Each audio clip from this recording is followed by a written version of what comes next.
네, 오늘 함께 보실 말씀은 우리 히브리서 10장 24절에서 25절입니다. 히브리서 10장 24절, 25절 같이 두 절인데요. 같이 한 목소리로 읽어보도록 하겠습니다. 시작. 서로 돌아보아 사랑과 선행을 격려하며 모이기를 피하는 어떤 사람들의 습관과 같이 하지 말고 오직 권하여 그날이 가까움을 볼수록 더욱 그리하자. 아멘.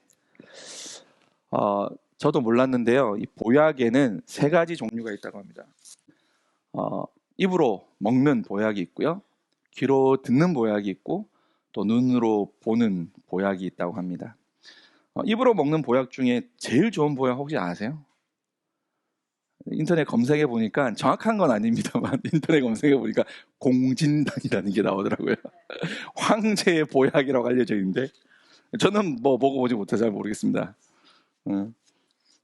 육신을 좀 이렇게 따뜻하게 하고, 그죠? 이렇게 보약은 보시는 몸을 좀 건강하게 하는 기능이 있습니다. 두 번째로 이제 귀로 듣는 보약이 있다고 해요. 귀로 듣는 보약은 뭘까요? 네, 칭찬 맞습니다. 잘 아시네요. 칭찬이라고 해요. 칭찬을 귀로 먹으면, 칭찬을 듣게 되면 이게 마음이 건강해진다고 해요. 마지막 눈으로 보는 보약은 무엇일까요? 눈으로 보는 보약은 어떻게 하면 참된 진리 가운데 행복하게 살아가는지를 보여주는 거라고 합니다. 그러니까 우리가 귀로 듣는 것도 이제 한계가 있어요. 입으로 먹는 보약도 한계가 있어요. 그런데 감동 감화를 경험하잖아요. 사람이 누군가로부터 큰 사랑을 힘입어 정말 마음에 놀라운 감동을 경험하면 인생이 바뀌어요. 그런 경험 해보셨죠? 저도 그런 사람 중에 한 명입니다. 인생이 바뀌어요. 무엇을 위해 살아야 할지, 어떻게 살아야 할지 전혀 알지 못하는 인생들이 분명히 왜 살아야 하는지를 깨닫고 나도 저 사람처럼 되고 싶어 하는 순간 그 한 사람의 인생만 바뀌는 게 아니라 그 한 사람을 중심으로 한 그 가정이 살고요. 그 가정을 중심으로 한 그 모든 주변의 패밀리들이 살고요. 나아가 그 주변 이웃이, 사회가 바뀌는 줄 믿습니다. 2024년 보약 많이 드십시오. 예, 뭐 먹는 보약도 좋고 칭찬도 좋지만 여러분이 여러분의 삶의 모습이 누군가에게 삶을 변화시키는 보약으로 먹혀지셨으면 축원합니다. 아멘.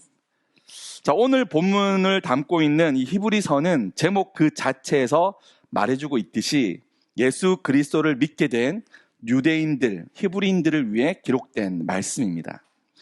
그들은 태생적으로 히브리인이지만 믿음으로는 그리스도인이 된 거죠. 되었습니다. 히브리인으로 태어났다는 것은 그들이 구약의 세계관을 가지고 있다는 것을 의미합니다.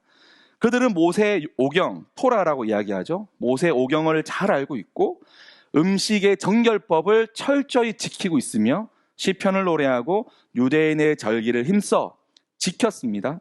그리고 수입의 11조를 당연하게 바쳤고 그들은 선지자들의 글을 읽고 안식일을 거룩하게 지켰다라는 것을 말하고 있습니다. 온통 그들의 삶은 처음부터 끝까지 히브리인, 곧 유대인이었습니다. 믿음으로는 그리스도인이 된다는 것, 그들이 복음의 메시지를 듣고 믿었다는 것을 의미합니다. 그들은 예수님이 약속된 메시아임을 깨달았고 자신의 종교를 버리고 예수님을 선택하기로 한 것이죠. 이제 그들은 구약 성경 전체가 그리스도의 오심을 가리키는 것임을 고백하고 믿게 된 것입니다. 하지만 생각해보면 그 믿음은 결코 쉬운 것은 아니었습니다. 태어날 때부터 유대교인이었으며 여전히 유대교 사회의 공동체 일원으로 존재하면서 그 유대 문화와 종교를 저버리는 것은 결코 쉬운 일이 아니죠. 유대인 친구들은 그들을 모세에 대한 반역자라고 생각을 했을 것입니다. 소위 왕따를 당해야 했으며 비난과 손가락질을 그들은 참아내야만 했습니다. 자신들은 믿음의 신념을 가졌다 하더라도 자식은 무슨 죄입니까? 그들의 자식들이 따돌림 당하는 것을 참아내는 것은 결코 쉬운 문제가 아니었을 것입니다. 대부분 유대교인이었던 그들의 가족들은 그리스도인이 되어버린 그들에게 다시 유대교로, 다시 회당으로 나올 것을 당연히 관건했을 것입니다. 돌아올 것을 기대했을 것입니다. 그들의 믿음은 날마다 위기라는 사실을 우리는 알 수 있습니다. 전쟁으로 비유하자면 그들은 전쟁터 최전선 앞에 언제나 그들의 믿음을 시험당하고 있었다는 사실도 우리는 알 수 있습니다. 제 친구 중 한 명이 크리스찬이에요. 제 친구 중 한 명이 크리스찬인데 통일교 회사에 들어갔습니다. 통일교 회사에 들어갔어요. 그러니까 통일교 회사에 들어가면 통일교인이거든요. 통일교에다가 원천 징수를 받아 11조를 그냥 떼입니다. 그렇게 되더라고요. 그러니까 어쩔 수 없이 먹고 살기 위해서 어쩔 수 없이 들어갔으나 그냥 자기도 모르게 그냥 통일교인이 돼버린 거예요. 우리 친구의 신앙이 어떻게 순결하게 잘 유지가 됐을까요? 어떻게 됐을까요? 예, 지금 교회를 잘 안 다녀요. 교회를 안 다니는데 우리 친구의 어머니가 한번 저한테 전화 오시거든요. 요즘은 통 전화를 안 하시는데 옛날에는 이거 어떡하냐, 동희야, 네가 목사니까 걔 좀 어떻게 좀 잘 인도해 줬으면 좋겠다고 막 울면서 이렇게 이야기를 하세요. 그리고 우리 친구 어머님이 신앙이 너무 좋으시거든요. 근데 이제 자기 아들이 통일교 교인이 되어버려 것처럼 보이잖아요. 그러니까 너무너무 힘들어 하시더라고요. 유대인들 입장에서 보면 자기의 가족이 기독교라는 이단, 기독교라는 사이비에 지금 세뇌당해가지고 거기 나가 있는 거예요. 그러니까 어쨌든 돌이켜서 다시 유대교로 돌아오게 하려고 얼마나 노력을 하겠습니까? 그러니까 입장 바꿔 생각하면은 충분히 이해가 되는 부분이기도 해요. 오늘도 사무실에서 이제 막 설교 준비하고 있는데 전화가 한 통 온 거예요. 굉장히 아름다운 젊은 여성의 목소리였어요. 어머나 그돌교회 목사님이시죠? 이러는 거예요. 그돌교회 5개월 전에 접었는데 하여튼 그돌교회 목사님이시죠? 네, 그런데 그러니까 여기 신천지인데요. 우리는 종교와 이 모든 것을 넘어서 체육대회를 하니까 꼭 참석해 주세요 그러는 거예요. 그냥 듣다가 뚝 끊었어요. 뭐라고 말하기도 좀 애매하고 그렇다고 욕을 할 수도 없고 그래서 그냥 살포시 끊었는데, 지금 이 유대인 그리스도인들이 처한 지금 삶의 자리가 우리가 생각하는 만큼 녹록한, 그렇게 쉬운 자리가 아니라는 것을 알 수가 있습니다. 그래서 제가 전쟁터에서 최전선에서 그들의 믿음이 날마다 시험 당하고 있다라고 표현한 것입니다. 그들이 아마 조금만 타협했다면, 그래, 어차피 그리스도인들도 유대인의 그 문화 속에 있었잖아요. 그러니까 자기가 마음으로 예수님만 믿으면 되지. 굳이 내가 그리스도라고 막 이렇게 자랑하면서 이렇게 막 다닐 필요는 없지 않습니까? 그냥 조용히, 또는 이제 스스로 합리화도 할 수 있어요. 내가 그래도 대놓고 예수님 믿는다 그러면 다 나랑 적을지니까 유대교인 척 하면서 한 명씩 복음을 전해야지라고 얼마나 스스로를 합리화할 수도 있어요. 그죠? 조금만 뭔가 타협하면 그렇게 고되지 않게, 또는 자기의 자식들을 보호하면서 신앙생활을 이어갈 수도 있을 것입니다. 그러나 그 당시 초대교회 유대교인들은 그러지 않았다는 거예요. 히브리서는 굉장히 처절한 서신서입니다. 이게 믿음에 관해서. 하지만 신념을 지키기 위해서 그들은 목숨을 걸어야 했습니다. 이것이 당시 유대인 그리스도인들이 매일같이 겪어서야만 했던 현실이었습니다. 그들은 그리스도인으로서의 공개적인 신분을 포기하고 다시 유대교로 돌아가려는 유혹을 받았지 않겠습니까? 그들 중 일부는 히브리서를 읽어보면 다시 돌아갔다라고 이야기하고 있습니다. 쉬운 문제는 아닌 거죠. 히브리서 10장 24절 25절은 바로 그러한 배경을 이해하고 읽어야만 그 의미를 충분히 우리가 해석해 알 수 있는 것입니다. 제가 다시 한번 읽어보겠습니다. 그러한 배경을 염두에 두고 한번 보시기 바랍니다. 같이 한번 읽어볼까요? 시작. 서로 돌아보아 사랑과 선행을 격려하며 모이기를 펴하는 어떤 사람들의 습관과 같이 하지 말고 오직 권하여 그날이 가까움을 볼수록 더욱 그리하자. 먼저 24절을 보면 우리가 어떻게 서로 권면할 것인가를 생각하자 이렇게 말하고 있습니다.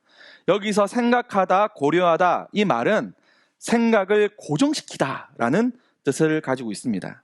이 말은 어떤 것을 얻기 위해 전략을 세우고 그것에 집중한다는 의미를 가지고 있습니다. 그러므로 우리는 사랑과 선행을 격려하기 위해 힘써야 할 것인데, 이 힘쓰다라는 말의 의미에는 그냥 열심히 하자 이게 아니라 서로에게 동기부여를 끝없이 해야 하는 거예요. 그리고 실제적이며 꼼꼼한 계획을 세워서 실현 가능 여부를 확인하고 의지적으로 실천해 나가며 이루어져 가는 것을 점검하는 것까지 나가야 하는 것입니다. 제가 이제 청소년부를 맡으면서 처음 이제 친구들과 함께 나누었던 것이 마테우스 노트라는 것을 만들었어요. 마테우스 노트가 뭐냐면 일주일 동안 우리가 해야 할 우리의 삶을 기록하는 거거든요. 그래서 먼저 계획을 세우죠. 7시에 일어나서 몇 시에 학원을 가고 돌아와서 잠을 자거나 몇 시부터 몇 시까지는 유튜브를 본다거나 그런 자기 일상을 기록해 보는 거예요. 근데 그 일상을 기록해 보면 자기가 무엇을 하며 사는지가 다 드러나잖아요. 그럼 꼭 들어가야 될 게 뭐가 있을까요? 하나님의 말씀을 묵상하는 시간이 있어야겠죠. 근데 대부분 쉬운 일이 아니에요. 꼼꼼하게 계획을 세우고 실천하고 누군가가 그걸 코치하고 점검해 주지 않으면 그러한 영성을 세워가는 습관을 들이기가 굉장히 어렵습니다. 그래서 어려서부터 교회가 그 일을 해줘야 돼요. 그래서 이제 마테우스 노트라는 걸 시작했는데 아마 10중 8구 아무도 안 해올 거예요. 전 그걸 너무나 잘 알고 있습니다. 아무도 안 해올 거예요. 근데 아무나 안 해오는 것이 중요한 게 아니라 계속 반복해서 너희는 이것을 해야 해. 내가 너희에게 점검해 줄 거야. 그래서 마테우스 노트 표지에 보면은 맛있는 음식을 붙여놨거든요. 사진으로. 요번에는 그 마테우스 노트 표지에 그 우동 가스옷인가요? 가스옷이 네, 가스옷이 죄송합니다. 가스옷이 우동을 정말 이쁜 사진을 표지에 딱 올려놨어요. 친구들한테 너희들이 열심히 해오면 토요일날 가시오부시 우동을 내가 끓여줄게. 그게 소울푸드라고 이야기를 했거든요. 이게 우리가 매일 같이 아침이든 저녁이든 점심이든 꼭 하나님의 말씀을 먹고 그래야지 영성이 자라날 것이다. 저희 이제 중고등부 또는 주일학교 올해 우리 표가 레벨업이거든요. 다 함께 레벨업 하자. 우리의 신앙도, 우리의 육신도, 우리의 마음과 생각도 성숙하자. 우리의 예배는 레벨업, 멋진 예배자가 되고 예배를 드리자. 그런 의미에서 지금 진행을 하려고 해요. 그래서 이번 주 토요일 날 3시에 이제 아이들 오면 가스오부시 우동을 제가 끓여줄 거예요. 맛이 없을 거라 장담하는데 우리 집사님 나오셔가지고 간을 봐주시겠죠. 어쨌든 가시오부시 우동 요새 팔잖아요. 이게 반조리된 거. 그냥 그거 사다가 끓여줄 예정이라 크게 실패할 것 같지는 않습니다. 그러니까 아이들한테 뭔가 도전할 미션을 주고 그 미션을 해오면 그에 합당한 또한 그래서 이제 그냥 주지는 않을 거예요. 저랑 같이 그 우동을 먹기 전에 일주일치를 다 해야 10분짜리 7개면은 70분 1시간 보면 되니까 다 보지는 못할 것 같고 한두 개라도 같이 보고 같이 이야기하고 이 노트가 왜 중요한지를 다시 한번 설명해 줄 것이고요. 그리고 이제 같이 우동을 먹고 이제 토요일에 그렇게 보낼 예정이에요. 제가 드리고 싶은 말씀은 격려라는 건요. 요즘 좀 힘들어 보이는데 우리 힘내자. 이게 아니에요. 이거는 누구나 할 수 있어요. 여기서 말하는 격려는 굉장히 계획적이고요. 의도적이고요. 치밀하고요. 점검하고요. 그리고 결과에 대한 책임도 져주는 것이 여기서 말하는 그리스도인들의 격려예요. 그래서 격려는 쉽지만 용기가 필요하고 자기의 시간을 할애하고 자기가 가진 것을 소비해야만 되는 사랑인 것입니다. 히브리서 저자는 25절에서 모이기를 폐하지 말라 이렇게 권면하고 있습니다. 분명히 이것은 해당해서 친구들로부터 압력을 느꼈던 당시 유대인 그리스도인들에게 큰 유혹거리가 되었을 것입니다. 굳이 모여서 자기들의 정체를 노출시킬 필요가 없었기 때문이죠. 그래서 일부 기독교인들은 야, 모이지 말자. 우리 모이면 큰일 난다. 그래서 성경의 본문에 보면 모이기를 피하는 누군가와 그렇게 하지 말라는 거잖아요. 네. 그럼 진리는 감출 수가 없습니다. 믿으십니까? 어둠이 짙어질수록 아주 작은 불빛도 환하게 빛나는 법이에요. 우리가 힘들고 어렵다고 모이기를 피하면요, 더 힘들어집니다. 모이기 힘들 때 우리는 더 힘을 내어서 이것이 우리의 소명인 것처럼, 이것이 우리의 임무인 것처럼, 이것을 하지 않으면 안 되는 우리의 책임인 것처럼 열심을 낼 때 어둠은 물러가기 시작하는 겁니다. 불의에 맞서지 않으면 결국 불의에 물들게 되어 있습니다. 어느새 불의에 동참하는 우리가 되어 있는 걸 발견하게 되는 것이죠. 오늘 한국 교회가 이 모이는 일들이 점점 줄어들고 있는 현실, 부정할 수 없는 현실이 닥쳐왔습니다. 물론 시대적 상황이 있고 교회와 멀리 떨어져 있는 부분도 분명히 있습니다. 퇴근을 8시에 하는데 7시 반 예배에 참석할 수는 없는 거잖아요. 분명히 그러한 여러 가지 이유가 분명히 있습니다. 그러나 모이기에 힘써야 한다는 사실은 여전히 유효함을 믿으시길 바랍니다. 우리 교회가 멀티미디어를 굉장히 강화했습니다. 리크돌교회와 합쳐지면서 미디어가 굉장히 강해졌어요. 그 이유가 바로 비록 장소는 함께 하진 못하지만 예배의 내용은 함께 나눌 수가 있기 때문에 그렇습니다. 이제 멀티미디어의 시대예요. 비록 몸은 저 서울에 있지만 영상을 통해서나마 우리의 믿음을 공유할 수 있는 것이죠. 그러나 이 멀티미디어에 너무 또 의존해서는 안 됩니다. 제가 찬양 준비하면서 갑자기 불현듯 이런 생각이 들었어요. 서울에 있는 사람들끼리 수요일날 저녁에 어느 카페나 아니면 누구 집에 모이면 어떨까? 왜냐하면 여기까지 오긴 너무 힘드니까. 그래서 잠깐 두세 사람이 모여서라도 함께 영상을 틀어놓고 같이 예배를 하고 서로 나중에 예배가 끝나고 저녁을 같이 나누고 피드백하고 서로 이렇게 말씀을 나누면 어떨까, 그런 생각이 들었어요. 또는 저기 안산도 저기 멀리 있는 안산이 있을 수 있잖아요. 거기 또 오기 힘들어요. 우리 성경자매 오기 힘들어요. 그죠? 그러니까 거기서는 또 거기 나름대로 이런 식으로 공유 영상을 보고 나누면 어떨까, 그런 생각이 좀 들었습니다. 뭔가 모이기를 힘쓰는 게 어떤 방법이 있을까, 우리는 계속 고민해야 되고 방법을 찾아야 되고 그래서 모이기에 힘써야 하는 줄 믿습니다. 그런데요, 그거 아시죠? 마커스라는 그 예배 찬양팀이 있습니다. 굉장히 유명한 찬양팀이죠. 예수전도단이라는 굉장히 유명한 찬양팀이 있습니다. 위러브라는 굉장히 유명한 찬양팀이 있어요. 그 찬양팀은 목요일이나 화요일 7시 반에 모이거든요. 젊은이들이요, 매어 터집니다. 그러니까 시간 때문에 모이지 않는다? 어쩌면 변명일 수 있어요. 그런데 왜 거기에는 모이냐는 거예요. 왜 여기는 안 모이고 왜 거기는 모이냐는 거예요. 우리는 이것에 대한 질투심을 가져야 합니다. 하나님은 질투하시는 분이시잖아요. 우리가 하나님의 나라와 거룩을 위해서는 시기질투해야 돼요. 거룩한 질투를 해야 합니다. 저는 되게 신경질 나요.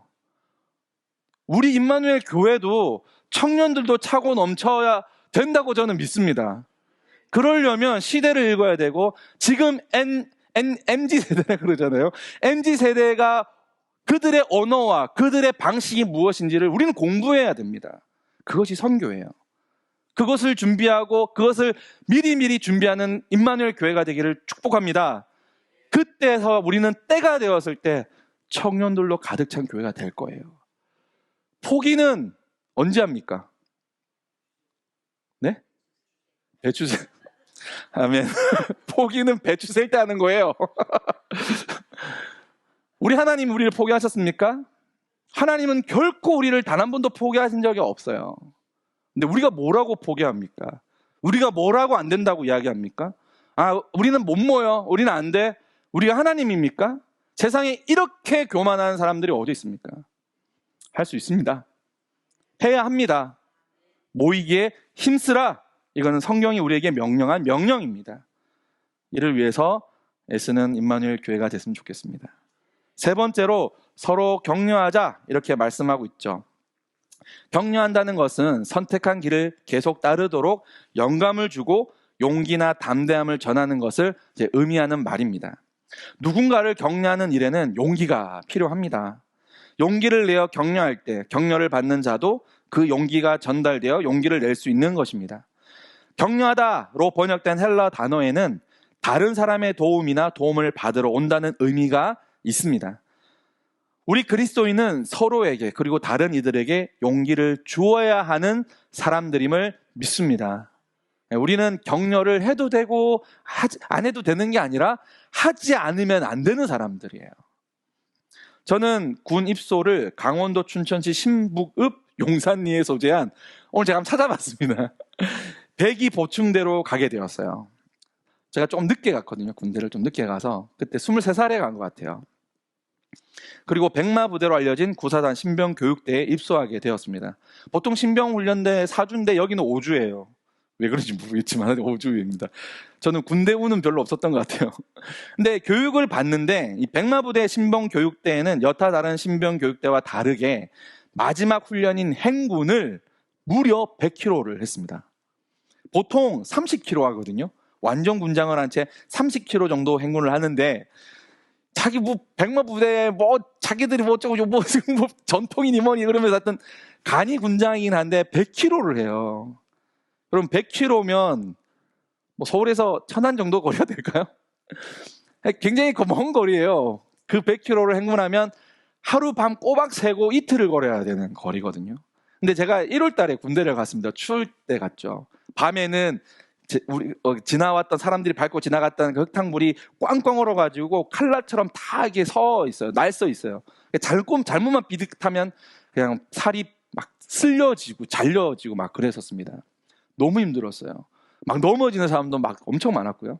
그리고 낮이 되면 태양이 딱 뜨잖아요. 그러면은 그 다 녹아가지고 질퍽질퍽한 흙탕물이 되어가지고 발이 그냥 푹푹 구나가 그냥 푹푹 빠지면서 그렇게 걸었습니다. 완주하는 게 결코 쉬운 일은 아니에요. 중간에 막 탈진해서 쓰러지는 사람도 있고 막 실려가는 사람도 있고 난리도 아니었습니다. 근데 제가 몸담았던 이 훈련소 소대는 전원이 끝까지 완주를 했어요. 그 중에 몇 명은 쓰러질 뻔했는데 군장을 서로 나눠지고 그 친구를 끝까지 물어보거든요. 거기 와서 장교가 물어봅니다. 훈련하는 이제 조교가 물어봅니다. 완주할 거냐 아니면 차 타고 갈 거냐 물어봐요. 그러면은 서대원들 눈치를 막 보다가 끝까지 완주하겠습니다. 그러면은 소대원들은 그때부터 더 힘들건 거거든요. 왜냐하면 그 짐을 대신 짊어져야 되고 막 같이. 근데 딱 마지막에 이제 그 훈련소로 딱 들어갈 때 보면은 이제 그 선배들이 딱 진열해 있습니다. 한 수백 명이 딱 줄 서 있어요. 딱 들어갈 때 박수를 막 치면서 환호를 막 합니다. 근데 그때 너무너무 기분이 좋았고, 야, 이렇게 서로의 짐을 나눠진다는 것, 더불어 함께 완주한다는 그 큰 감동을 그때 경험을 했어요. 우리 교회 청년들도 그런 좀 행군을 좀 해서 서로 공동체 훈련을 좀 하는 것도 어떨까? 건의드려봅니다, 목사님. 하여튼 그때 감동을 잊을 수가 없어요. 격려는 기독교 신앙의 기본입니다. 격려는 그래 열심히 해봐가 아니라 그의 짐을 대신 짊어지는 거고요. 그의 부족함을 메우기 위해서 그를 부축하는 거예요. 힘이 들고 노력이 들고 시간이 들어요. 그게 뭐라고요? 그게 격려입니다. 모든 힘든 시기를 보내고 있기 때문에 이것이 굉장한 필요한 시대를 살아가고 있습니다. 세상에는 절망으로 인한 낙심과 한숨이 너무 많이 있습니다. 어떤 사람들은 너무 부정적이어서 어떤 것에도 결코 행복을 느끼지 않는 사람들도 있습니다. 불평과 불만에 대한 말씀이 있죠. 잠언 17장 22절에 이런 말씀이 있어요. 마음의 즐거움은 양약이라도 심령의 근심은 뼈로 마르게 하느니라. 뼈가 마른다고 이야기를 합니다. 심령의 근심은 자신과 주위 사람 또는 환경에 대한 불평과 불만에서부터 시작을 합니다. 감사를 잃은 자리에는 언제나 불평과 불만이 가득 들어차게 됨을 우리는 잊어서는 안 됩니다. 반대로 칭찬은 어떠합니까? 잠언 27장 22절에 이런 말씀이 있거든요. 도가니로 금을, 풀무로 금을, 칭찬으로 사람을 단련하느니라. 할렐루야. 칭찬은 그 사람의 심령을 튼튼하고 그리고 성장할 수 있도록 돕는다고 말하고 있는 것입니다. 저 사람은 딱 저 정도야. 저 사람은 기대할 수가 없어. 그냥 딱 저 정도야. 라고 생각하면 그 사람은 딱 그 정도예요. 지금 저희 건이가 재수학원을 다니기 시작했는데 제가 아침마다 의사 선생님 다녀오십니다. 걔가 이제 의사 되고 싶어서 재수를 했거든요. 물론 의대를 못 갈 수도 있습니다. 예, 뭐 삼수라도 못 가고 사수라도 못 갈 수 있어요. 하지만 본인이 꿈을 가졌다는 것 자체가 제가 기특하다고 생각을 하고요. 그리고 기회를 주는 것은 부모로서 당연한 일이라고 생각합니다.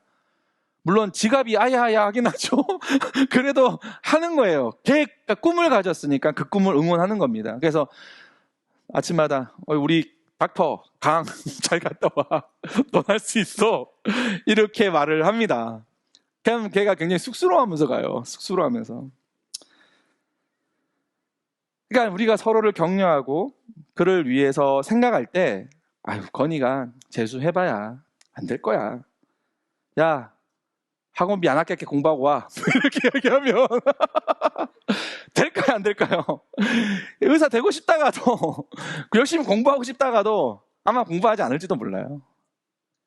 여러분 10수라면 어떻습니까? 100수라면 어떻습니까? 그 아이가 꿈을 가졌다는 것 그 자체로 너무 귀한 시대입니다.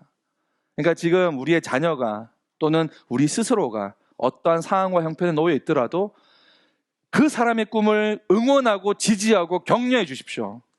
그러면 그 사람은 반드시 그렇게 됩니다. 왜? 성경이 그렇게 말하고 있기 때문에. 할렐루야. 네. 우리가 어떤 사람을 신뢰할 만한 사람으로 대한다면 그 사람은 자신이 신뢰할 만한 사람임을 증명하려고 노력할 것입니다. 어린이들이나 청소년들에게 진심으로 넌 할 수 있어!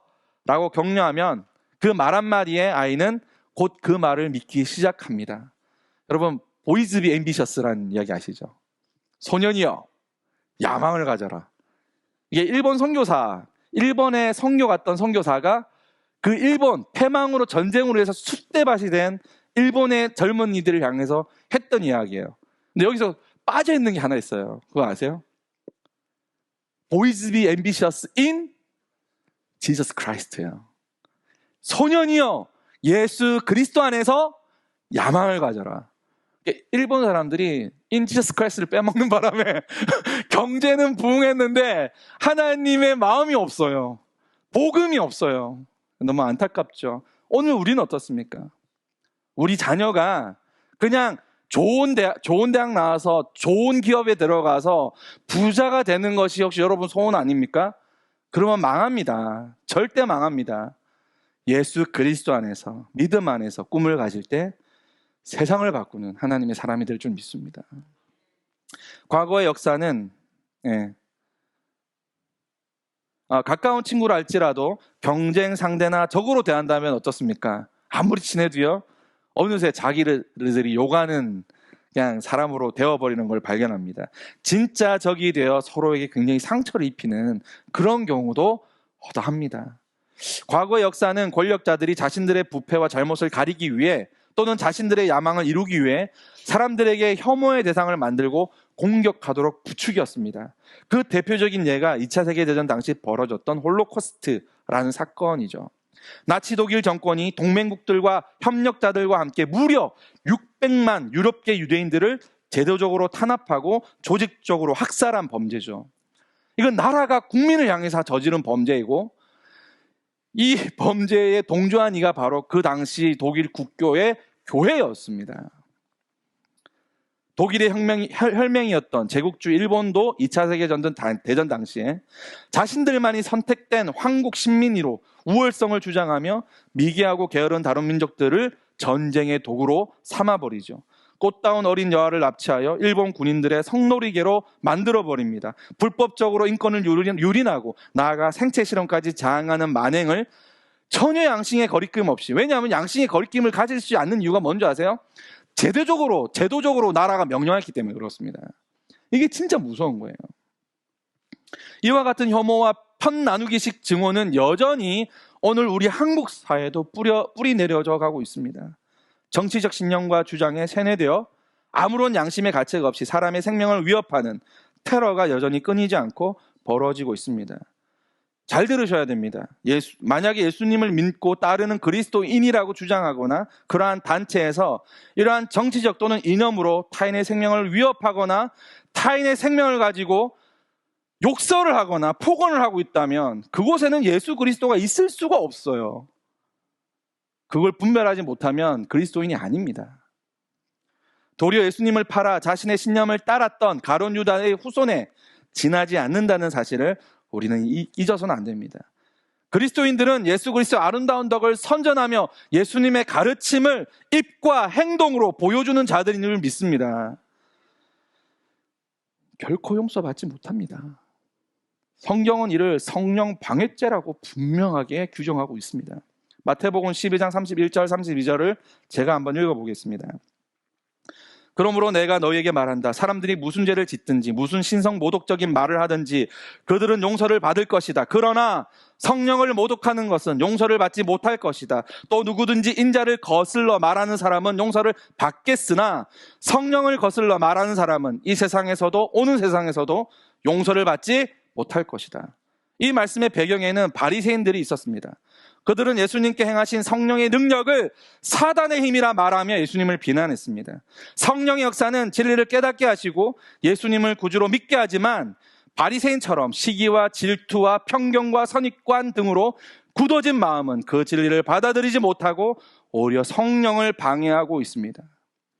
예수님의 이름으로 예수님의 가르침과 반하는 일들을 저지르고 있다면 그것은 성령 방해죄예요. 우리가 죄의 문제를 해결하지 않고 묵혀둔다면 이 또한 하나님의 값없이 주시는 한없는 은혜를 모독하고 있는 성령 방해죄임을 잊어서는 안 됩니다. 두지 마세요. 지금 나의 범죄를 두지 마세요. 뿌리 뽑아야 합니다. 그때 소나무 잡는 거예요. 그때 소나무 잡는 거예요. 2만 명 교회를 주시옵소서 하고 소나무를 잡는 게 아니라 내 속에 해결하지 못하는 죄덩어리를 가지고 소나무 뿌리를 잡는 거예요.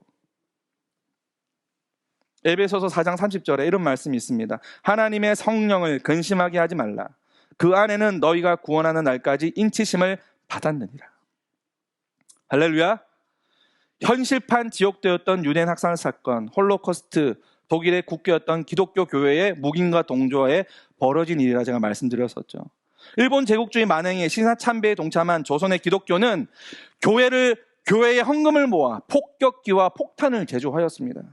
그나마 다행인 것은 기독교 한국 침례회는 당시 일본 천황을 신으로 섬기는 신사참배를 거절하고 교단이 폐쇄되는 지경에까지 처하게 되었습니다. 그리고 1942년 6월 10부터 6월 11일까지 침례교단 대표 32인 신사참배를 거부했다는 이유로 체포되고 옥고를 치르고 옥중에서 순교하는 목사님도 다수 있기도 하였습니다.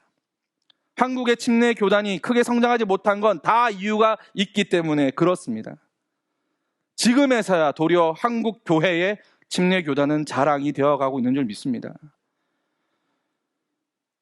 히브리서 10장 25절의 마지막 부분에 서로 권면하며 그날이 가까움을 볼수록 더욱 그리하자 이렇게 말하고 있죠. 영어 성경을 보면 번역자들은 이 날이라는 단어를 day라고 하잖아요. 날을. 근데 그걸 대문자로 표기하고 있습니다. day, 대문자로 표기하고 있는데요. 그날은 바로 주님께서 반드시 다시 오시는 심판의 날이기 때문에 대문자 day를 쓰고 있습니다. 한국 침례교 믿음의 선배들이 죽음 앞에서 신앙의 양심을 지킬 수 있었던 비결이 바로 여기에 있습니다. 주님이 오시는 그날을 보는 믿음의 눈이 있었기에 어떤 고난과 고통 속에서도 서로 권면하며 격려하며 그 믿음을 지켜 나갈 수 있었던 것입니다. 당시 히브리인 그리스도인들은 다시 옛생활로 돌아가고 싶은 유혹을 왜 느끼지 않았겠습니까? 하지만 그들은 그리스도 오심을 멀지 않았다는 것을 알았기 때문에 용기를 가지고 인내할 수 있었습니다. 영적인 유혹과 핍박이 닥칠 때 우리 믿음의 공동체 안엔 서로에 대한 격려가 절대적으로 필요한 줄 믿습니다. 특별히 교회 리더들에게 더욱 격려하며 칭찬해야 합니다. 말씀을 준비하고 전하는 목사들, 교회의 여러 가지 중요한 결정을 내리며 책임을 아끼지 않는 장로님들과 집사님들, 그리고 어린 영혼들에게 믿음의 본을 보이는 교회 학교 교사들에게 더욱 격려와 칭찬을 아끼지 마십시오. 격려와 칭찬하기를 결단하고 구체적으로 계획하고 매주 실천에 옮기시길 바랍니다. 화내는 말이나 표정은 아무리 미뤄도 결코 늦지 않습니다. 그죠? 격려와 칭찬은 할 수만 있다면 빠르게 속히 하십시오. 히브리서 저자는 24절에서 격려가 필요한 두 가지 영역에 대하여 언급하고 있는데 그것은 바로 사랑과 선행. 따라합니다. 사랑과 선행. 네, 격려가 필요한 두 가지 영역이에요. 사랑은 태도의 영역이죠. 선행은 행동의 영역입니다. 우리는 사람들이 사랑과 선행에 힘쓸 수 있도록 긍정적 사고를 가질 수 있도록 노력해야 합니다. 긍정이란 무조건 좋은 게 좋은 거야, 그런 것이 긍정이 아니에요. 그건 가짜 긍정이에요. 분별력 없이 아무렇게 나오면 괜찮아 하는 게 긍정이 아닙니다. 참된 긍정이란 십자가 앞에서 한없이 낮아져 자신이 소멸되는 자기 부정의 믿음으로까지 나아가는 것이 긍정인 것입니다. 그러므로 참된 긍정이란 말로 하는 것이 아닙니다. 자기 부정과 자족의 기쁨을 가지고 살아가는 삶으로 보여주는 것, 그것이 선행을 독려하고 사랑을 독려하는 것입니다. 어렵죠? 걱정하지 마십시오. 결단하면 성령님이 도와주세요. 할렐루야. 사실 굉장히 쉽습니다. 결단하고 계획하고 실행하는 바로 그 순간, 실행하는 바로 스위치가 딱 켜지는 바로 그 순간 하나님의 군대가 우리와 함께 하십니다. 이걸 경험하면서 신나는 게 우리 크리스찬들이에요. 제가 그럴 줄 알았어 그러면서 야 이번에는 정말 상상 바뀐데, 오늘날은 자신이 믿는 모든 것이 진리가 되는 상대주의의 폭격 속에 우리 젊은이들이 살아가요. 보편적 진리가 있음을 믿고 성경적 교리를 방패 삼아 영적인 전쟁을 치르는 게 정말 쉽지 않은 시대를 우리는 살아가고 있습니다. 얼마나 치열하든지 교회 공동체 안에 있지만 실상 교리를 저버리고 내가 복음, 따라합니다. 내가 복음. 몇 장 몇 절 좋아하세요? 복음서에는 5가지가 있어요. 마태복음, 마가복음, 누가복음, 요한복음, 내가복음. 내가복음을 가지고 신앙생활하는 사람들이 너무 많아요. 너무 많아요. 그 사람들은 교회를 어떻게 선택하냐면 나의 편함, 나의 편리를 추구하는 교회를 선택해요. 희생 안 합니다. 절대. 11조 그 최선의 자기들의 믿음의 마지노선이에요. 그래서 11조를 계산할 때도 월급 전체를 계산할 건지 세금을 떼고 계산할 건지 다 쓰고 남은 것 가지고 계산할 건지를 따지고 앉아있는 게 무슨 신앙입니까? 교회 다녀주는 것만으로 감지덕지하는 못된 행동을 그냥 우리는 이해하면 안 돼요. 그 친구가 교회를 안 넣어더라도 이야기해야 돼요. 그게 격려예요. 개인의 헌신을 요구하며 화를 내며 교회를 떠나거나 또는 믿음을 포기하는 사람들이 지금 막 일어나고 있습니다. 물론 그 격려는 끝까지 책임을 지는 것까지를 의미하는 겁니다.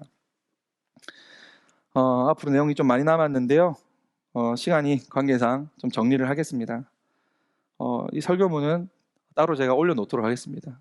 관심 있으면 끝까지 보시면 좋을 것 같아요. 실명을 좀 이야기하겠습니다. 우리 준원이 형제예요. 우리 다정 집사님 네, 오빠인데 그돌교회 13년간 저와 함께 교회를 열심히 지켜줬던 형제예요. 근데 직장 문제로 인해서 또 교회가 이제 멀어짐으로 인해서 교회 신앙생활이 좀 많이 좀 소원해졌습니다. 좀 어려워졌어요. 그래서 저하고의 관계도 조금 소원해지고 조금 많이 이렇게 좀 그렇게 됐습니다. 근데 이제 할머니가 돌아가셨어요. 외할머니가 돌아가셨습니다. 얼마 전에. 그래서 장례식을 하는데 그분은 순복음교회 전도사님이셨어요. 그 할머니가. 그 전도사님으로 또 그 은퇴를 하신 분이세요. 그런데 은퇴하고 나서는 여의도 순복음교회를 더 이상 다니지 못하고 그 주변 교회를 이렇게 다니면서 했는데 독특하신 분이세요. 그러니까 보통 그 순복음교회식 믿음을 가진 사람들의 가족들은 굉장히 좀 상처들이 많이 있습니다. 왜냐면 교회를 너무 열심히 하다 보니까 이제 자식들한테 잘해주기가 쉽지가 않아요. 저도 저희 주변에 그런 사람들 많이 봤는데 건강한 신앙은 아닙니다. 절대 아니에요. 여러분, 교회에 충성하는 만큼 가정에 충성하셔야 되고요. 가정에 충성하는 만큼 교회에 충성하는, 이게 균형 잡힌 신앙생활입니다. 할렐루야. 예. 주님은 그렇게 말씀하신 적이 없어요. 예수님은 무려 30년간 자신의 가족을 위하여, 생계를 위하여 일용직, 노동직을 마다하지 않고 신앙생활을 하셨어요. 누가요? 우리 주 예수 그리스도께서. 공생의 3년 동안 말씀하신 그 내용보다 드러나지 않은 30년간의 일반 자녀로서 부모를 공경하고 동생들을 보호하고 그들을 먹여 살려야 할 장남으로서의 역할을 30년간 묵묵히 하신 거예요. 우리 그 메시지를 잃어버려서는 안 됩니다. 그것도 우리에게 보여주신 본이시거든요. 그 친구가 이제 장례식을 다 끝나고 이제 제가 임종 예배도 드렸고 발인 예배도 드렸고 장지까지 따라 화장터 갔다가 이제 장지까지 가서 모든 과정을 같이 있었어요. 그리고 이제 얼마 전에 한참 이제 장례가 끝나고 이제 전화가 오는 거예요. 지하철 타고 가는데 전화가 와서 딱 봤는데 얘가 막 펑펑 우는 거예요. 막 눈물이 막 다 큰 친구가 등치가 막 저만하거든요. 저보다 더 큽니다. 이 목사님하고 저하고 준호 형제 같이 3명 다니면 형제인 줄 알아요. 제가 막내인 줄 알고요. 그 친구가 펑펑 우는 거예요. 막 소리, 목사님 사랑하는 거 알죠? 하면서 막 우는 거예요. 정말 그에게 필요했던 격려가 자기를 키워주신 할머님과의 마지막 이별 그 곳에서 제가 처음에 임종 예배 드릴 때 기도하는데 눈물이 터져가지고 내가 막 펑펑 울면서 기도를 했거든요. 왜냐하면 그 과정을 전 너무나 잘 알기 때문에 안타깝기도 하고 감사하기도 하고 여러 가지 마음으로 울었습니다. 근데 그 친구한테는 그게 말할 수 없는 큰 격려였던 것 같아요. 목사님 이제 교회 잘 가볼게요. 임마누엘 교회 잘 나갈 거예요. 이번 주 올 거예요. 그렇게. 할렐루야. 네. 오늘 본문을 2024년 새해를 시작하는 수요일 첫 예배에 어떤 말씀을 함께 나눌까 고민하다가 히브리서 말씀이 생각이 났습니다. 우리가 서로를 격려하고 옆에 있어주고 그의 마음을 위로할 때 우리 교회는 어떠한 환경과 상황 속에서도 하나님이 기뻐 받으시는 교회가 될 줄 믿습니다. 그리고 우리 모든 성도가 그 마음으로 서로를 격려할 때 이곳이 하나님의 나라가 될 줄 믿습니다. 기도하시겠습니다.